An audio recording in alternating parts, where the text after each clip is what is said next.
Hello and welcome back to Alam's Academy. Once again, in today's tutorials, we want to take another series of mathematical topic and then we will dive into it deeply.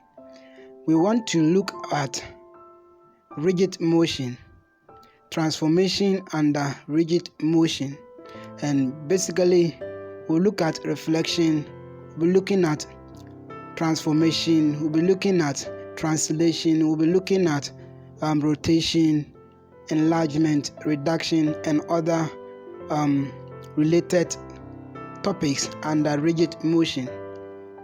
Please, if you are a new visitor, feel free to hit the subscription button. More to the point, hit the notification button not to miss out from any of our updates or release. Do us a favor by liking so that YouTube will recommend our videos to a lot of audience. Alright, without much ado, let's dive into the video. We want to look at reflection first.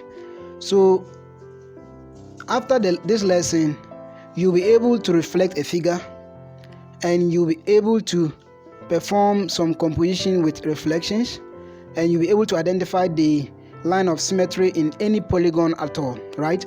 So these are some of the things we want to look at, and in addition to this, you'll be able to understand the scale factor in rigid motion. So let's take our graph. You can get a graph sheet and go through it with me as we practice. So we start using GeoGebra to practice it. Now, before we continue, I want to explain to you what a scale factor is.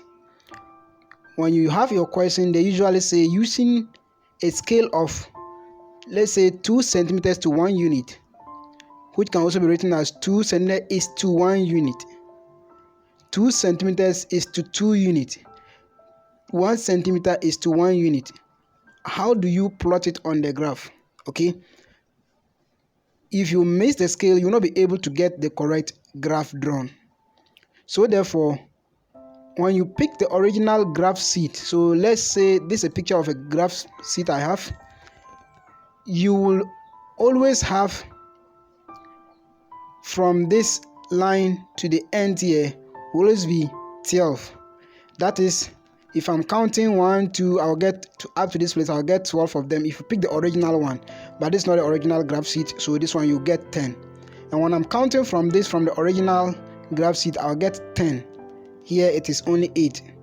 So it means that when you are getting your graph sheet and you want to locate the middle, this one, the middle is here. So if you get the original graph sheet and you want to locate the middle, start from here and count 1, 2, 3, 4, 5, 6. In the original graph you get 6, so it means you are on the middle. And then you come to this side and count 5. If you count 5, it means you are in the middle. We'll come back to this, but let's come back to our GeoGebra, our graph board. Now 2 centimeters to 1 unit. The 2 centimeters here is talking about the distance between the 2 points. From 0 to 1 is the distance, which is the 2 unit. Okay, so when we are talking about this, it means here is 2 unit, and the unit here is talking about the label. What will you write? So 2 centimeters to 1 unit, so 1, 2, 3, so addition of 1. And the centimeters, I say again, is the distance you leave. That is the first figure. It's always the distance you leave. So we also have 2 centimeters to 2 unit. So if it is 2 centimeters to 2 unit, instead of writing, so this is 2 centimeters, instead of writing 1 here, I'll write 2. So it means I'll have 2 centimeters 2 units, so 2, 4, 6, 2 units. Remember, 2, 4, 6, 8. Now we can have 2 centimeters to 5 unit. 2 centimeters to 5 unit. So if it is 2 centimeters to 5 unit, how am I going to do it? So it's from here 0 to here is 2 centimeters to 5 units. So 5, 10, 15. If it's 10 units, it means 10, 20, 30. If it's 30 units. So the units are the numbers you write. take note. And then I'm zooming out so that we can come back to the original graph. So here is 2 centimeters to 1 unit. Now if this 1 centimeter is to 1 unit, so it means from this point, so let's assume that is it. So if here 2 centimeters is here, so this is 2 centimeters, and here is 1 centimeter. It has been broken down smaller pieces. I think let me use the 2 centimeters figure so you understand. So let's say this is 2 centimeters to 2 units. It means 1 unit will be here. We have 1, 2, 3, 4, 5, 6. The numbers are in between the even numbers here. So it means from 0 to the middle here is 1 unit. Okay, and the centimeter is also 1 centimeter. When you get the original graph sheet again, from this point to this point is 2 centimeters. From one thick line to another thick line is 2 centimeters.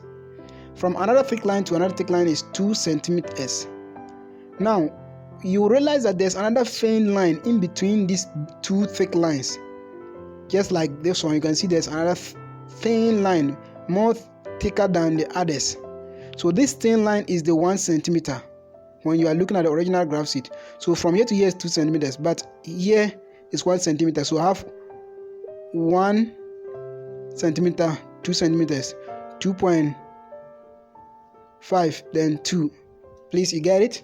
Now we come back to the original graph. So with that much explained, I want us to come back to original graph. All right. So this is how the scale is being explained. This is how the scale is being explained. So when they give you a graph, you first have to look at the scale. How do I plot the scale before I draw the graph? Now, if the scale is not given to you in the question, but the scale is needed to draw your graph, it's not a regular 1, 2, 3 unit, 4, 5, 6. No. So you check the coordinate. You check the coordinate. So let me come and take this. For example, if the coordinate is 2, let's say I have the coordinates as 2, 2. So 2, 2 will be here. Then I have 3, 6. Now you realize that 6 is not inside here in my graph.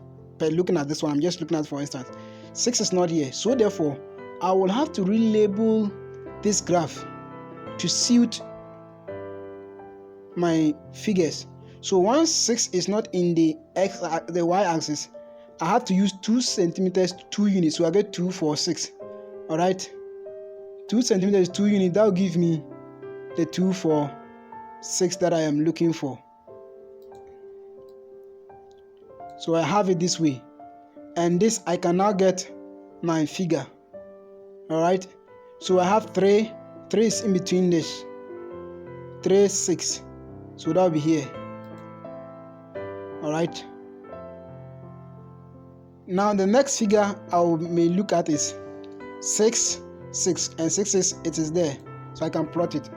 Now you realize that this one, the scale, I don't know it, but once you go to plot in your graph, you study your graph already and know whether your values will fall inside.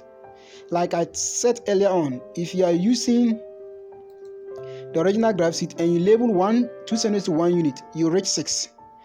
And from the negative side, you get up to negative 6. From the x-axis, you get to positive 5 and to positive 5. So if your figures, the x value is more than 5, and the the y value is also more than 6, know that you are not going to use 1 unit, 2 centimeters to 1 unit. You must use 2 centimeters to do 2 units or more. Just take note of this. Again, I say, if the values, the point you are going to plot, the x value is more than 5, positive 5, and the y value is more than positive 6, it's advisable to change the scale. Don't use 2 centimeters to 1 unit. You use 2 centimeters, 2 unit or more. Take note of that. So you have to study how the scale will be drawn before you get into it.